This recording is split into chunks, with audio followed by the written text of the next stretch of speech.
This is how messed up this world actually is. A 9-year-old child got killed in Liverpool today. One article, and it's 14 articles down behind 8 articles purely about Meghan the heir stealer and grifter. We should be ashamed.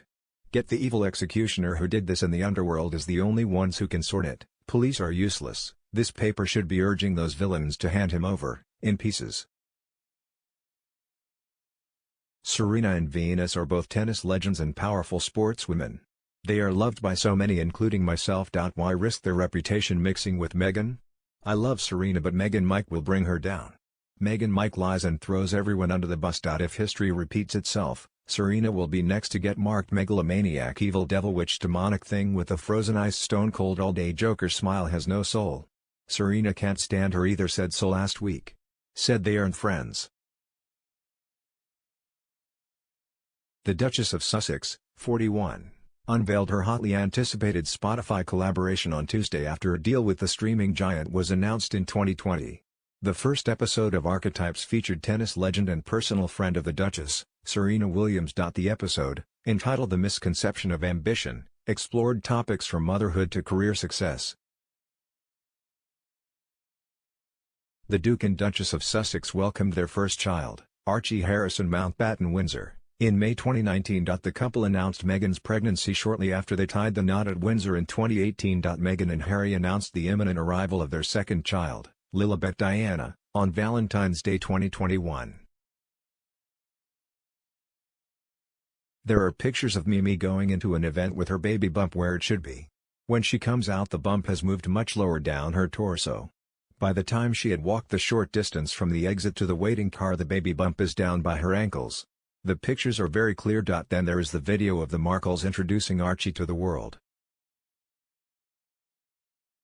Tom Bower explains how Mimi had done a deal with Netflix. I think that the pictures/video would be taken by them and no other media company, thus excluding the BBC etc., and that the palace would have no say in it. When the reporter asks the couple how they are finding parenthood, Harry says that babies change so much in 2 weeks. Meghan's fake smile disappears and a tick appears. She quickly stops the session and turns Harry away from the media. Supposedly Archie had been born 36 hours before. Again, this is accessible on the net. After seeing these clips, I really do believe that Archie was born by a surrogate or may even not exist at all. A spokesperson said, "We can confirm that Archie is going to be a big brother." The Duke and Duchess of Sussex are overjoyed to be expecting their second child. 1-year-old Lilibet was born in June last year. Serena Williams, who is married to Reddit co-founder Alexis Ohanian, announced the birth of their daughter, Alexis Olympia Ohanian Jr., in 2017. Speaking to Meghan, Serena recalled how she loved being pregnant, whereas Meghan recounted how tired she felt before giving birth. Meghan told Serena, "You made pregnancy look so sexy. I just waddled around. I was just tired. So tired. Oh my god." Serena also said how she attempted to delay becoming a mother as long as possible in favor of advancing her career. She described how the reality of when a woman starts a family has different career implications when compared to how men figure out fatherhood in their professional lives. She told Meghan, "I really want to expand my family, and I've been putting it off for so long, and as a woman, there's only so long you can put that off, and other people out there, other men out there, can continue to play." Meghan also revealed that Archie's bedroom caught fire while the Duke and Duchess were away during their 2019 trip to South Africa. She recalled, "The moment we landed, we had to drop Archie off at this housing unit that they had us staying in. He was going to get ready to go down for his nap. We immediately went to an official engagement in this township called Nyanga, and there was this moment where I'm standing on a tree stump and I'm giving this speech to women and girls." She added, "We finished the engagement, we get in the car and they say, 'There's been a fire at the residence. There's been a fire in the baby's room.' We get back, and our amazing nanny Lauren is in floods of tears. She was supposed to put Archie down for his nap and she just said, 'You know what? Let me just go get a snack downstairs.'" She added, "In that amount of time that she went downstairs, the heater in the nursery caught on fire. There was no smoke detector. Someone happened to just smell smoke down the hallway, went in, fire extinguisher. He was supposed to be sleeping in there." Meghan's concern about Archie is all about her. She was worried Archie could have been sleeping in a room on fire. Why after this fire event would Meghan not react like she was frightened to leave him on his own? I would think that would be a normal reaction. No mention of that. Why this happened ages ago, or are we just finding out about it now? Sounds more like the story is highly exaggerated or another out-and-out lie. So Meghan had not told her close friend Serena Williams that Archie could have been in a room with a fire. The premises had no smoke detectors. But they say the fire was quickly extinguished. Since it was an electrical fire, a CO2 or powder extinguisher would need to be used, as water could have caused danger. So there were no smoke detectors, but they had an appropriate fire extinguisher to hand. Plus it happened years ago.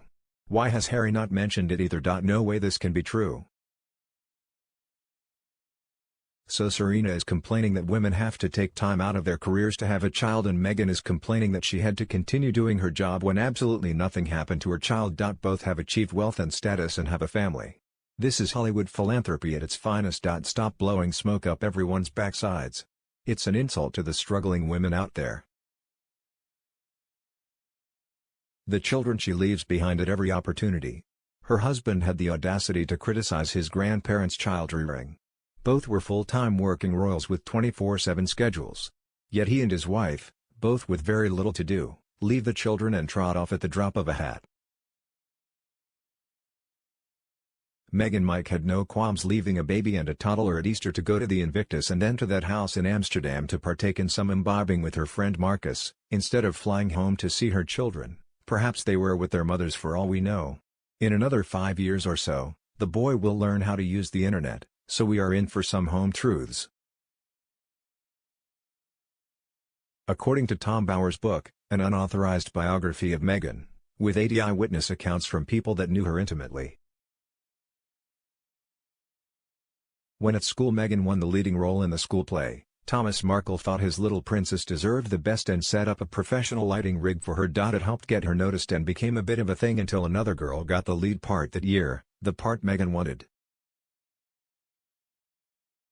According to Thomas, she demanded that the lighting rig would be unavailable, but Thomas didn't think this was fair and carried on with his tradition of providing the rig. Apparently, Meghan was furious, and ran away from home and refused to speak to him for weeks. Always after that, Thomas tried very hard to make sure that Meghan, his little princess, wasn't disappointed, as the instant she didn't get what she wanted she would punish him.